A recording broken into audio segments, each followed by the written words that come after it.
بسم اللہ الرحمن الرحیم۔ السلام علیکم ورحمۃ اللہ وبرکاتہ۔ میں ڈاکٹر سید نوبہار شاہ آپ کو نوبہار کلینک میں خوش آمدید کہتا ہوں۔ پیارے نبی صلی اللہ علیہ وسلم کا فرمان مبارک ہے، بلغوا انی ولو آیا، کہ اگر تمہیں ایک آیت کا بھی علم ہے تو وہ دوسروں تک پہنچا دیجیے۔ یہی وہ حدیث مبارکہ ہے جس نے مجھے آپ سے بات کرنے پر مجبور کیا ہے کہ میرے پاس جو علم ہے وہ میں جو ہے آپ تک پہنچانا چاہتا ہوں۔ اللہ تبارک تعالیٰ نے جو مجھے علم دیا ہے وہ اس حدیث پاک کی روشنی میں مجھ پر فرض عائد ہوتا ہے کہ وہ میں علم آپ تک پہنچاؤں۔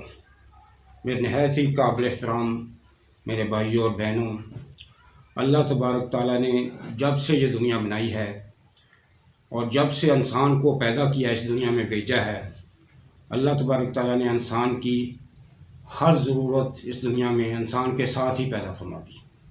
کوئی ایسی ضرورت نہیں ہے، کوئی ایسی بنیادی ضرورت نہیں جو اللہ تبارک تعالیٰ نے انسان کے لیے یہاں دنیا میں پیدا نہ کی۔ مثال کے طور پر اس بیماری کو لے لیجیے۔ اللہ تبارک تعالیٰ نے جہاں بیماری پیدا کی ہے اس کے ساتھ ہی اللہ تبارک تعالیٰ نے اس کا علاج بھی پیدا فرما دیا۔ اب کوئی بیماری ایسی نہیں ہے جس کا علاج نہ ہو، یعنی کہ کوئی بیماری لا علاج نہیں ہے۔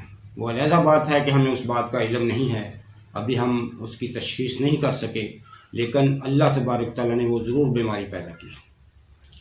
اور اللہ تبارک تعالیٰ دراصل بندے کو آزماتے ہیں، کسی کو مشکل میں آزماتے ہیں، کسی کو بیماری میں آزماتے ہیں۔ کوئی بھی بندے پر جو پریشانی آتی ہے دراصل یہ آزمائش ہوتی ہے۔ اللہ تبارک تعالیٰ نے انسان کو اس دنیا میں بھیجا، آزمائش کے لیے بھیجا ہے۔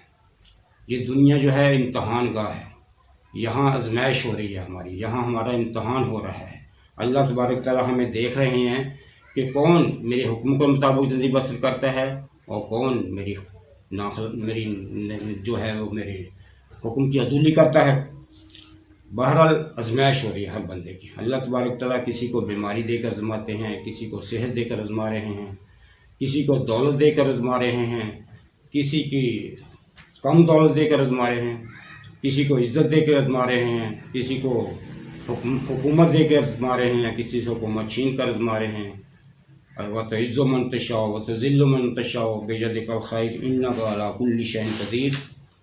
میرے بھائیوں، اللہ تبارک تعالیٰ ہر وقت ہمارے انسان کے لیے بہتری چاہتے ہیں۔ اللہ تبارک تعالیٰ چاہتے ہیں کہ میرا بندہ میرے حکموں کے مطابق زندگی بسر کر کے اس دنیا سے جائے تاکہ اس کی آخرت بھی بہتر ہو جائے اور دنیا میں بھی کامیابی کی منزل کو پہنچ جائے۔ تو میرے بھائیوں، مشکل بندے کو جب بھی کوئی آئے، جب بھی کوئی پریشانی آئے، اسے اللہ کی طرف رجوع کرنا چاہیے۔ پریشانی آئے اس پر صبر کرنا چاہیے۔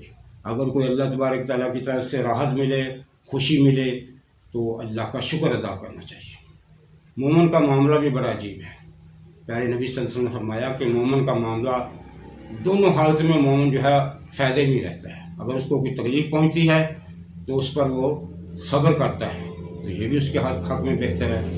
اگر کوئی اس کو راحت ملتی ہے تو وہ اللہ کا شکر ادا کرتا ہے، اور شکر کا بدلہ، صبر اور شکر کا بدلہ جو جنت ہے، دونوں حالتوں میں مومن جو ہے بہترین رہتا ہے۔ اس لیے میرے بھائیوں، جب بھی کوئی پریشانی آئے تو واہ ویلا نہیں کرنا، اللہ تبارک تعالیٰ سے مدد مانگنی ہے۔ اللہ تبارک تعالیٰ نے جو پریشانی دی ہے اس سے نکلنے کے لیے اللہ سے دعا کرنی ہے۔ کوئی جو اگر اللہ تبارک تعالیٰ عزت دیتے ہیں، صحت دیتے ہیں، تندرستی ملتی ہے، کوئی نعمت ملتی ہے تو اس پر اللہ کا شکر ادا کرنا چاہیے۔ بیماری جو ہے، بیماری کو کہا برا بھلا نہ کہا کریں۔ بیماری جو ہے اس سے بندے کے گناہ ختم ہوتے ہیں۔ جو بندے سے انجانے میں یا جان بوجھ کے کوئی غلطیاں ہو جاتی ہیں، اس بیماری کی وجہ سے اللہ تبارک تعالیٰ ان کو دور فرما دیتے ہیں۔ میرے بھائیوں، آج کا جو ہمارا ٹاپک ہے وہ ہومیوپیتھک اور ایلوپیتھک میں فرق ہے۔ ہم اپنے موضوع کی طرف آتے ہیں۔ تو میرے بھائیوں، ہومیوپیتھک جو ہے یہ اس کو علاج بالمثل کہا جاتا ہے۔ یہ جو بیماری ہوتی ہے اسی کی علامتوں کے مطابق اس کو دعا دی جاتی ہے۔ یہ اللہ تبارک تعالیٰ نے جسم کے اندر ایک وائٹل فورس رکھی ہے۔ ایک ایسی قوت رکھی ہے جو بیماریوں کا مقابلہ کرتی ہے. جو جراثیم یا جو بیماریاں انسان پر حملہ کرتی ہیں ان کو وہ دور بھگا دیتی ہے. یعنی کہ وہ قوت، یا اس کو قوت مدافعت کہہ لیں کہ اللہ تبارک تعالیٰ نے جسم کے اندر ایک قوت رکھی ہے جو بیماریوں کو حملہ آور نہیں ہونے دیتی. تو ہومیوپیتھی جو ہے یہ اس وائٹل فورس کو، اس قوت مدافعت کو جو ہے وہ اس کو بڑھاتی ہے. اس کا علاج جو ہے یہ اس طرح سمجھ لیں کہ یہ ویکسین طریقہ علاج ہے. اس کو جب ہومیوپیتھی سے اس کا علاج ہو جاتا ہے تو وہ اس بیماری سے محفوظ ہو جاتا ہے. یہ ایسا علاج ہے کہ اس میں دوبارہ وہ بیماری اس پر دوبارہ نہیں حملہ آور ہوتی. اب دیکھیں، یہ آپ نے اکثر دیکھا ہوگا، یہ جو بیماری آج کل آ رہی ہے کورونا وائرس، یہ ہومیوپیتھک جو علاج کراتے ہیں یا ہومیوپیتھک جو ڈاکٹر ہیں جو اپنا ہومیوپیتھک کے ذریعے علاج کرتے ہیں، آپ نے نہیں دیکھا ہوگا کہ وہ کوئی اس بیماری کا شکار ہوا ہوگا، یا جو اس بیماری سے جو اپنے ہومیوپیتھک طریقہ علاج سے اپنا علاج کراتے ہیں وہ اس بیماری سے محفوظ ہیں، کیونکہ ان کے اندر اللہ تبارک تعالیٰ نے وہ قوت مدافع جو ہے وہ کافی ان کی قوت ہوتی ہے، کافی تیز ہوتی ہے ان کی یہ قوت. اس بیماری یہ ایلوپیتھک علاج جو ہے یہ علاج بالضد کراتا ہے. اس میں بیماری کو دبا دیا جاتا ہے اور وہ بیماری جو ہے کسی اور شکل میں نمودار ہو جاتی ہے. پھر اس طرح پیچیدہ سے پیچیدہ بیماریوں کا سلسلہ چلتا رہتا ہے. اور سب سے بہترین علاج میں سمجھتا ہوں کہ ایلوپیتھک کی بجائے ہومیوپیتھک کو اگر اپنا لیا جائے. ویسے تو جتنے بھی طریقہ علاج اس وقت چل رہے ہیں سب کا مقصد تو ایک ہی ہے کہ انسان کو صحت مہیا کی جائے، صحت دی جائے. تو ہومیوپیتھک کا علاج جو ہے وہ بڑی آسانی سے ہے. یہ میٹھی میٹھی دوائیوں سے ہوتا ہے، بچے بڑے شوق سے اس کو کھاتے ہیں اور یہ وہ بیماری جو ہے اس کی جڑ سے ختم ہو جاتا ہے. تو ویسے اگر دیکھا جائے تو میں سب سے بہتر جو ہے سمجھتا ہوں وہ پیارے نبی صلی اللہ علیہ وسلم کی زبان مبارک سے جو حدیث جات ہم تک پہنچے ہیں وہ سب سے بہترین ہیں. اس لیے میں زیادہ ترجیح جو ہے وہ طب نبوی کو دیتا ہوں کہ طب نبوی جو ہے وہ پیارے نبی صلی اللہ علیہ وسلم کے ارشاد مبارکہ کی روشنی میں جو نسخے جات ہمارے پاس آئے ہیں اس کو تو کوئی جھٹلا سکتا ہی نہیں ہے. وہ ایسے نسخے ہیں جو ہمیشہ کامیاب ہوئے ہیں. میں نے جب بھی اس کو آزمایا وہ ہر وقت کامیاب ہی ہوئے. میں نے اپنے کلینک میں جب بھی ان نسخہ جات کو آزمایا وہ ہمیشہ کے لیے وہ کامیاب رہے. کبھی بھی ایسا نہیں ہوا کہ وہ میں اس طریقہ علاج سے علاج کیا ہو اور ناکام ہوا ہوں. تو اس لیے پیارے نبی صلی اللہ علیہ وسلم کے جو فرمان ہیں اس لیے پیارے نبی صلی اللہ علیہ وسلم کا جو فرمان مبارکہ ہیں وہ تو یوں سمجھے کہ پتھر پر لکیر ہے، کیونکہ نبی محترم صلی اللہ علیہ وسلم اپنی طرف سے تو کوئی بات کرتے ہی نہیں تھے. وہ تو اللہ کا فرمان ہوتا تھا، وہ وحی کی روشنی میں بات ہم تک پہنچاتے تھے. اس لیے جو وحی کی روشنی میں اللہ تبارک تعالیٰ کی طرف سے پیارے نبی صلی اللہ علیہ وسلم کی زبان مبارکہ سے جو نسخہ جات ہمیں پہنچے ہیں وہ پرفیکٹ ہیں. اس کا تو آنکھیں بند کر کے ان پر یقین کرنا چاہیے اور وہ کامیاب ہیں، انسان کو صحت دیتے ہیں. تو میرے بھائیوں، اللہ تبارک تعالیٰ کا پیارے نبی صلی اللہ علیہ وسلم ارشاد ہے، پیارے نبی صلی اللہ علیہ وسلم نے فرمایا خیر الناس من ینفع الناس، تم میں بہتر انسان وہ ہے جو دوسروں کی نفع رسانی کے لیے کام کرے.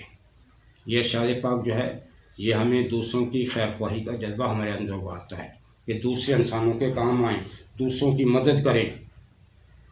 تو میرے بھائیوں، یہ جو میں آپ تک پیغام پہنچا رہا ہوں یہ میں پیارے نبی صلی اللہ علیہ وسلم کے ارشاد پاک کی روشنی میں چاہتا ہوں کہ میرے پاس جو علم ہے وہ آپ لوگوں تک پہنچاؤں، اور تاکہ یہ میرے بھائیوں اور میری بہنوں تک یہ بہترین جو پیارے نبی صلی اللہ علیہ وسلم کی زبان مبارکہ سے نکلے ہیں جو میں نے اپنے کلینک میں تجربات کیے ہیں ہومیوپیتھک کے، وہ آپ تک پہنچاؤں اور آپ تک شیئر کروں. آپ تک وقتاً فوقتاً انشاءاللہ میں یہ پہنچاتا رہوں گا. اور آپ سے دعا کی اپیل کرتا ہوں کہ اگر میری کوئی بات آپ کو اچھی لگے تو وہ اللہ تبارک تعالیٰ کے حضور میرے لیے دعا کر دیجیے. میری زندگی کا مقصد صرف اور صرف اللہ کی رضا حاصل کرنا ہے. اور جو آپ تک یہ نسخہ جات انشاءاللہ آئندہ ویڈیو میں شیئر کروں گا وہ بھی صرف فی سبیل اللہ ہوں گے. اللہ تبارک تعالیٰ سے میں دعا کرتا ہوں کہ اللہ تبارک تعالیٰ مجھے ہمت دے، مجھے آپ تک پیغام پہنچانے کی، اچھا پیغام پہنچانے کی، اور جو میرے پاس علم ہے وہ آپ تک پہنچانے کی اللہ تبارک تعالیٰ مجھے توفیق دے. اللہ تبارک تعالیٰ سے دعا کرتے ہیں کہ اللہ تبارک تعالیٰ ہم سب کا حامی ناصر ہو. السلام علیکم ورحمۃ اللہ وبرکاتہ.